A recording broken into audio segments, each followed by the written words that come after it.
नमस्कार बच्चों, कैसे हैं आप सब। मैं उम्मीद करती हूँ कि आप अपने अपने घरों में स्वस्थ और सुरक्षित हैं। देखिए बच्चों, हम कर रहे थे हमारे हिंदी व्याकरण का पाठ 3 संधि। संधि मैंने आपको बताया था कि संधि में वर्णों का मेल होता है। ये बात मैं आपको बार बार इसलिए बता रही हूँ ताकि आपको ये बात एकदम क्लियर हो जाए कि संधि में क्या होता है और समास में क्या होता है। बच्चों, समास में शब्दों का मेल होता है और संधि में वर्णों का मेल होता है। हम पढ़ रहे हैं संधि। संधि बताया था मैंने आपको, संधि में 3 प्रकार की संधि होती है, स्वर संधि, व्यंजन संधि और विसर्ग संधि। तो हम कर रहे थे स्वर संधि के टॉपिक्स। स्वर संधि में मैं बताया था आपको 5 प्रकार की संधि होती है। पहली संधि होती है स्वर संधि की दीर्घ संधि, दूसरी संधि होती है ध्रुव संधि, तीसरी होती है वृद्धि, यण और अयादी संधि। आज बच्चों हम दीर्घ संधि हम कंप्लीट कर चुके थे, हमारी गुण भी हम कर चुके थे और वृद्धि भी हम कर चुके थे। यानी ये तीनों संधियां हम ऑलरेडी कंप्लीट कर चुके हैं। इसके एग्जांपल्स भी सॉल्व कर चुके हैं और प्रैक्टिस भी इनकी कर चुके हैं। आज बारी आती है हमारी चैप्टर संधि 4 संधि यानी जड़ संधि की। जड़ संधि क्या होती है? देखिए बच्चों, जड़ संधि क्या है? जड़ संधि का मतलब ये होता है बच्चों की जब प्लस के इस तरफ ई या ई, इनमें से कोई भी एक स्वर हो, चाहे ह्रस्व ई हो या दीर्घ ई हो, और इसके बाद कोई अन्य स्वर हो। कोई अन्य स्वर का मतलब क्या होता है बच्चों?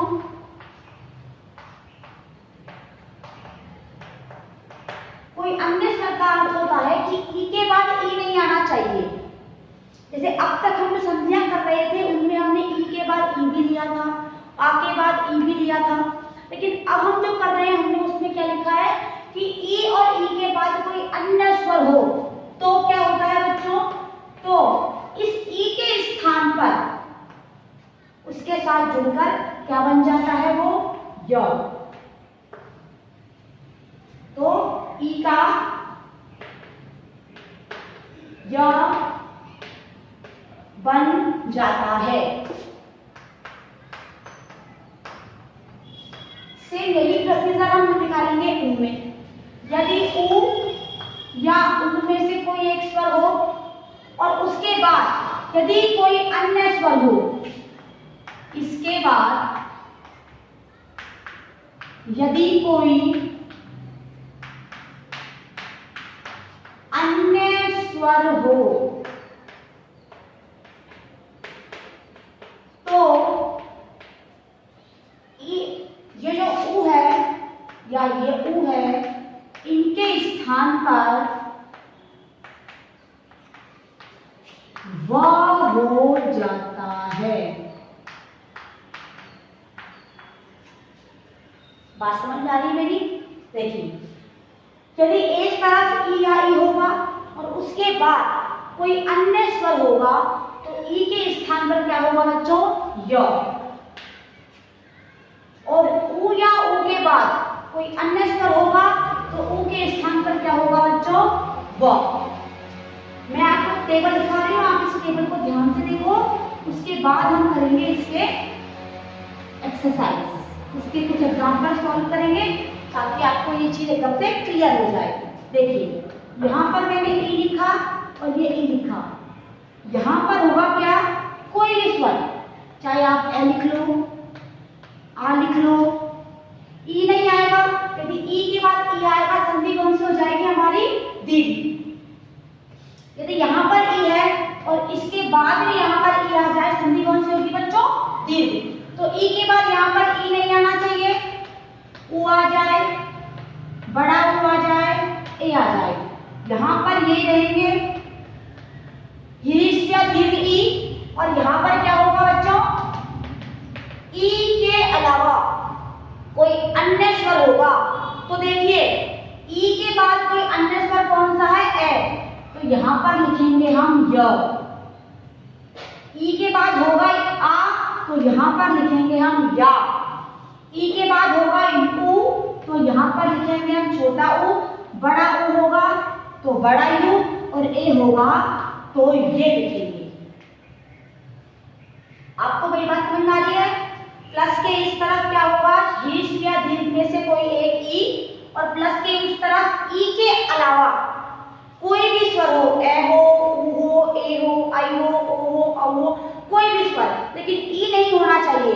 यदि ई के बाद ई होता है बच्चों तो वो होती है हमारी दीर्घ संधि, क्योंकि उसमें होता है समान स्वर आने पर दीर्घ आदेश होता है। लेकिन यहाँ पर हम वो नहीं कर रहे हैं, यहाँ पर संधि कौन सी कर रहे हैं हम, यण। कौन सी कर रहे हैं, यण। तो यण संधि का पहला फॉर्मेशन क्या है कि ई के बाद यदि ए होगा तो यह बनेगा, ई के बाद आ होगा तो या बनेगा, ई के बाद ऊ होगा तो यू, ई के बाद बड़ा ऊ होगा तो बड़ा यू, और ई के बाद ए होगा तो ये बनेगा। से वही प्रोसीजर ऊ में अपनाएंगे। देखिए ऊ प्लस ए हो, आ हो, ई हो, बड़ी ई हो। अब यहाँ पर हमने ऊ लिखा था, लेकिन यहाँ पर हम ऊ नहीं लिखेंगे। क्यों? क्योंकि यहाँ पर हमने ई नहीं लिखा था, ई के बाद ई नहीं और ऊ के बाद ऊ नहीं, तो क्या लिखेंगे, ए और ये आई। अब देखिए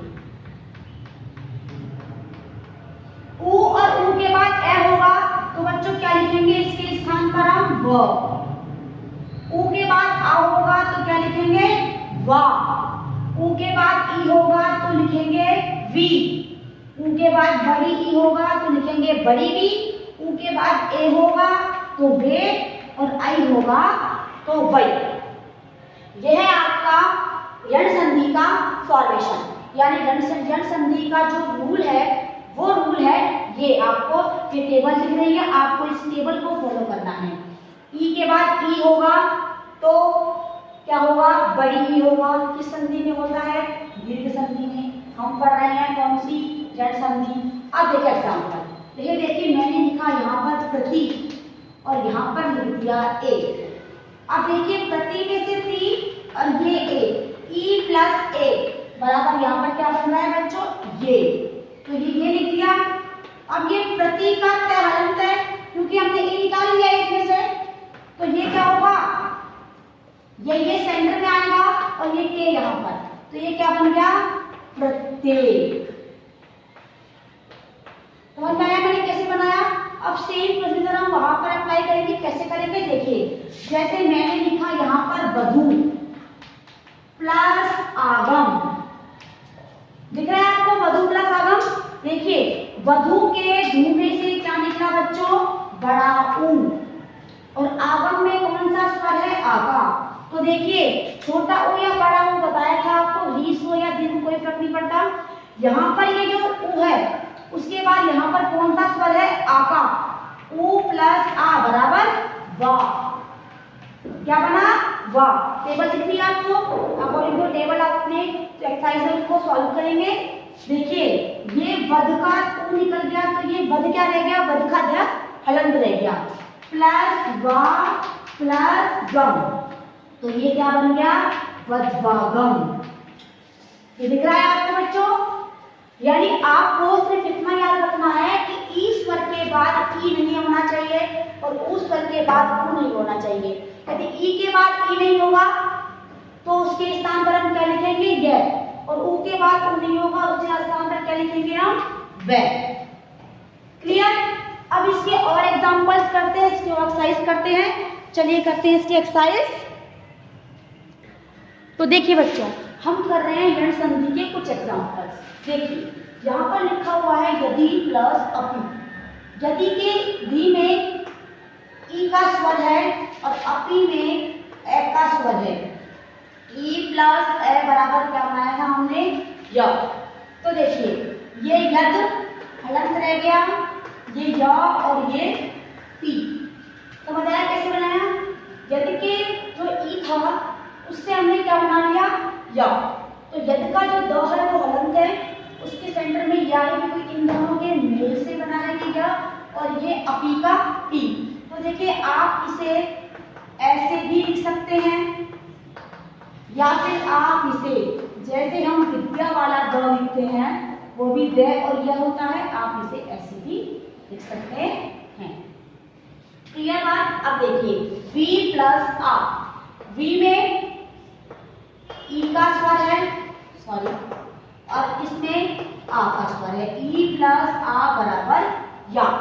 तो ये व हलंत रह गया क्योंकि आधा था, और ये या सेंटर में आ गया, और ये प और ये त, क्या बना, व्याप्त। अगला देखिए ऊपरी और उक्त। ऊपरी में री में कौन सा स्वर है, ई का, और उक्त में कौन सा है, ऊ का। ई प्लस ऊ बराबर यू। देखिए पहले या बना था, फिर या बना है, और अब यू बना है। क्यों बना है, क्योंकि जो सामने वाला स्वर है वो उसमें कनेक्ट हो गया है। ई के स्थान पर क्या लिखा हमने, य कौन सा आएगा, ध्यान रखना हमेशा हलंत वाला ये आएगा। जो सामने वाला स्वर होगा वो य में जुड़ जाएगा। यदि वो ए होगा तो हम या बनाएंगे, यदि वो आ होगा तो हम या बनाएंगे, यदि वो ई होगा तो हम ई बनाएंगे। यहाँ पर ई तो होगा ही नहीं क्योंकि ई कब आता है, दीर्घ संधि में। क्लियर, तो ऊ आया तो हमने क्या बनाया, यू। अब देखिए ये लिखा हमने ऊपर हलंत वाला, ये यू और ये क और क। आपको बताया था कि रेफ के प्रकारों में जब र के पहले और बाद में कोई व्यंजन वर्ण हो तो र कहाँ जाता है, बाद वाले व्यंजन वर्ण के ऊपर। तो हम यहाँ क्या लिखेंगे, उपयुक्त। क्लियर। अब देखिए अभी प्लस उदय, अभी में ई और उदय में ए, तो क्या बना, अभी प्लस उदय यू। ई प्लस ओ बराबर यू, तो ये क्या बनेगा, अभ्युदय। अगला देखिए बी प्लस उ है, बी का ई और उभय का उ। ई प्लस उ बराबर यू, व यू व, व्यू। अधि प्लस ए का, अधि का ई और एका का ए बना ये, तो क्या बना, अध्येता। देवी प्लस अर्पण, ये ई बड़ी वाली और ये ए बना क्या, ये, क्योंकि सामने स्वर किसका है, ए का, तो यही बनेगा। यहाँ पर छोटी या बड़ी से कोई फर्क नहीं पड़ता, ये ह्रीस भी ई आए चाहे दीर्घ ई आए, सामने जो स्वर होगा हमें उससे प्रकट करने वाला है। तो ई प्लस ए बराबर ये, तो ये क्या हुआ, देखिए दे, ये वे हलंत रह जाएगा व, और ये ए है तो यहाँ लिखेंगे य, और ये देव्यार्पण। अगला देखिए नदी प्लस उद्गम, ई प्लस उ बराबर यू, कैसे लिखेंगे हम, नद्य प्लस य प्लस गगम, गगम। यहाँ क्या लिखेंगे हम, इसको हम ऐसे भी लिख सकते हैं, चाहे आप इसको ऐसे भी लिख सकते हैं, एक ही बात है, दोनों का अर्थ एक ही होता है, चेंज नहीं होता। तो ये हमने यण संधि के कुछ एग्जाम्पल सॉल्व किए होंगे। मैं उम्मीद करती हूँ कि इन एग्जाम्पल्स के सॉल्यूशन के बाद आपको यण संधि में कोई परेशानी नहीं आएगी, ना कभी आप इससे कंफ्यूज होंगे। तो आपकी कंफ्यूजन दूर करने के लिए आप इस एक्सरसाइज की प्रैक्टिस करेंगे और सेल्फ सॉल्व करेंगे। अब करते हैं बच्चों अयादी संधि। तो चलिए बच्चों अयादी संधि के बारे में डिस्कस करते हैं। ये क्या होती है, देखिए दीर्घ यौन वृद्धि यण और अयादी। अब ये जो संधि है हमारी स्वर संधि का लास्ट टॉपिक बचता है अयादी। ये क्या होती है, देखिए अयादी संधि में ए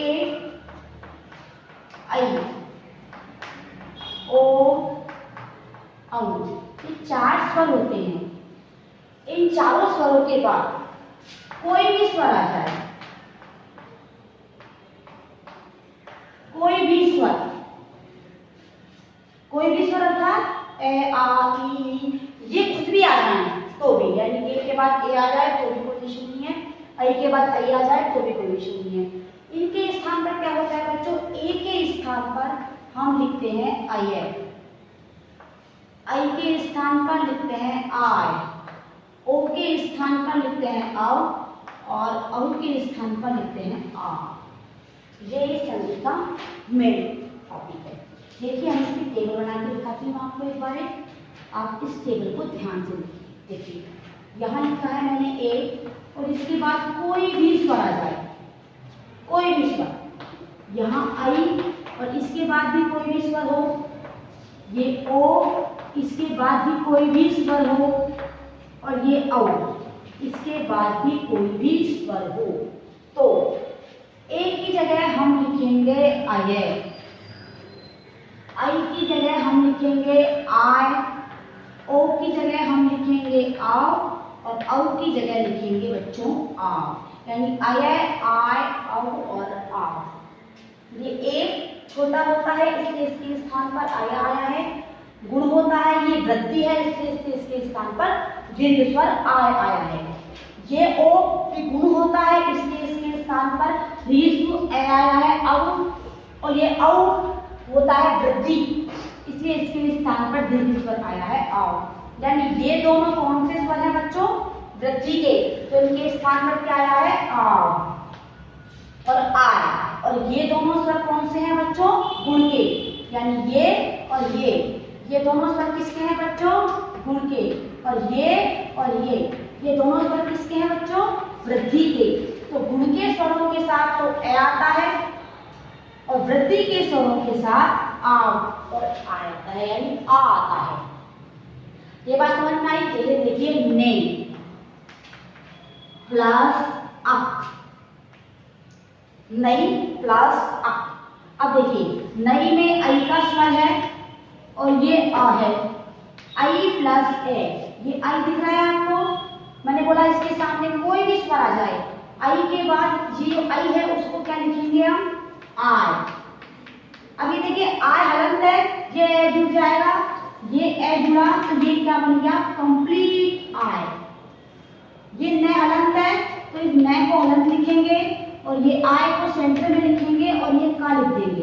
अब ये देखिए जब न हलंत है तो ये न जुड़ेगा इसमें तो ये क्या बन जाएगा? नायक। समझ में आया ये फॉर्मेशन आपको? यानी आपको करना क्या है, आपको सिर्फ इसके स्वर को फाइंड आउट करके और इस टेबल के अकॉर्डिंग चेंज करना है। जब आप इसके स्वर को समझ जाएंगे कि इसमें ए का स्वर है या आई का स्वर है या ओ का स्वर है या आय औ का स्वर है, तो आप इस टेबल के अकॉर्डिंग आई ए का स्वर होगा तो आय कर देंगे, आई का स्वर होगा तो आय कर देंगे, ओ का स्वर होगा तो औ कर देंगे और औ का स्वर होगा तो आव कर देंगे। बात समझ में आ रही है? अब यहाँ पर हमारे एग्जाम्पल हमने सॉल्व किया अभी उसमें स्वर किसका था? आई का। तो आई के स्वर के अकॉर्डिंग हमने किसमें चेंज किया? आय में। आई को चेंज कर दिया आय में और ये आ जो स्वर हमारे पास आपका था, आय प्लस आ बराबर कंप्लीट आय, जिसमें कोई हलंत वाला व्यंजन वर्ण नहीं है। अब ये जो न है क्योंकि न का आई निकल चुका है तो ये न हलंत रह गया। ये जो आ दिख रहा है आपको ये न में जुड़ा तो ये क्या बन गया? ना। और ये या और ये का तो क्या बना ये? नायक। उसी तरह आप दूसरा एग्जाम्पल करेंगे बच्चों, तो आप ओ का करें चाहे आप औ का करें, किसी का भी कर लें, आपको सॉल्व में ध्यान क्या रखना है? आय आय औ और आ, यानी ए आई ओ और औ। क्लियर? इससे कुछ एग्जाम्पल सॉल्व करते हैं हम। चलिए इससे एक्सरसाइज करते हैं अभी, बाद में करना है। तो देखिए बच्चों, हम कर रहे हैं अयादी संधि के एग्जाम्पल्स। तो करते हैं इनका पहला एग्जाम्पल। देखिए पहला एग्जाम्पल है ने प्लस अन। ने में किसका स्वर है बच्चों? ए का, और सामने कौन सा स्वर है? ए। मैंने बताया था आपको कि इस तरफ आपको इस तरफ के स्वर देखने हैं, उस तरफ से कोई इशू नहीं है, कोई सा भी स्वर हो तो ए प्लस ए, ए आएगा तो क्या लिखेंगे हम? अय। अगर गई है तो यहाँ क्या लिखेंगे हम? आय। तो सबसे पहले ने करते हैं। देखिए ने प्लस अन, ने में से ए का स्वर निकाला और अन में से ए का स्वर निकाला, ए प्लस आ बराबर आय। अब ये ए यहाँ पर है तो ये एम मिल जाएगा तो ये पूरा बन जाएगा, तो ये न हलंत रह जाएगा और ये बन जाएगा आय और ये न। अब ये न इसमें जुड़ेगा तो ये पूरा न, ये पूरा य और ये पूरा न, ये मतलब क्या बन गया? ये नयन। फिर उसी तरह गई प्लस अब, गई से क्या बना? आय, तो ये ग हलंत प्लस ये आय प्लस ये क, तो ग में आ जुड़ा तो गा य और क, गाया। अब देखिए अगला बच्चों, भो प्लस अन। भो में कौन सा स्वर है बच्चों? भो में स्वर है ओ का और ओ के बाद है ए। ओ के बाद अ हो तो क्या बनेगा औ। ये भै रह गया हलन, ये औ और ये क्या है न, तो ये क्या बन गया भवन। समझ आ रहा है आपको? अगला देखिए बच्चों, पौ प्लस अन। पौ में किसका स्वर है बच्चों औ का, और औ के साथ क्या है अन, औ प्लस अन, तो औ के स्थान पर हम क्या लिखते हैं आव। ये आ पूरा लिख देंगे क्योंकि अन में ए का स्वर है, तो ये पा पूरा आ लिख दिया, और ये जो न है इसको हम अलग कर देते हैं कुछ देर के लिए। अब देखिए ये पै हलंत है क्योंकि पै में से पाउ निकल चुका है, तो ये पै प्लस आव प्लस न, ये पै जुड़ा तो ये बन गया पावन, पावन। क्लियर? अब देखिए ये है नौ और ये एक, नौ में क्या है औ का स्वर,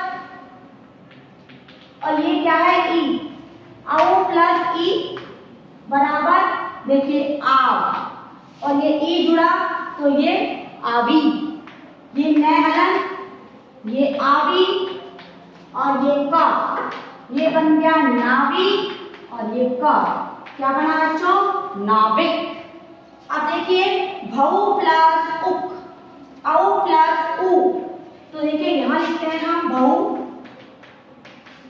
प्लस उक, भौ से क्या निकला औ, और ये उ, औ होगा तो क्या बनाएंगे आ, क्या बनाया आ, ये लिखा उ, तो ये क्या बन गया आऊ। ये आऊ बनाया, कैसे बनाया हमने, अब देखिए ये जो आपका भै था ये हलंत रह गया, और ये आऊ और ये आपका का, ये भै हलंत है, ये जुड़ेगा इसमें तो बन जाएगा भा भू और का, ये बन गया आपका भावुक। यानी ये जो एग्जांपल्स हैं हमने किस तरह सॉल्व किए हैं ये आप ध्यान से देखिए, और इसकी जो टेबल मैंने आपको बताई है उस टेबल को ध्यान रखें। जब आप टेबल के अकॉर्डिंग प्रॉब्लम सॉल्व करेंगे आपकी जितनी भी एक्सरसाइज है वो आपकी बहुत इजी सॉल्व होंगी और आपको समझ में भी आई कैसे करनी है। इसके लिए आप इसका भी ध्यान रख सकते हैं और उस टेबल को भी देख सकते हैं, दोनों ही बातें हैं। तो बच्चों हमने संधि वाला टॉपिक था, इसमें से ये जो स्वर संधि वाला टॉपिक है ये आज क्लियर कर लिया है। यानी स्वर संधि की जो पांचों भेद है दीर्घ, गुण, वृद्धि, गण और अयादी, ये सारे हमने क्लियर कर लिए हैं, इनकी एक्सरसाइज भी कर ली है। तो मैं उम्मीद करती हूँ कि आपको ये स्वर संधि अच्छे से क्लियर हो गई होगी। तो आप इसकी प्रैक्टिस करें, अगर आप इसकी प्रैक्टिस करेंगे तो आपको ये जो संधि है और भी अच्छे से क्लियर हो जाएगी। Thank you and have a nice day.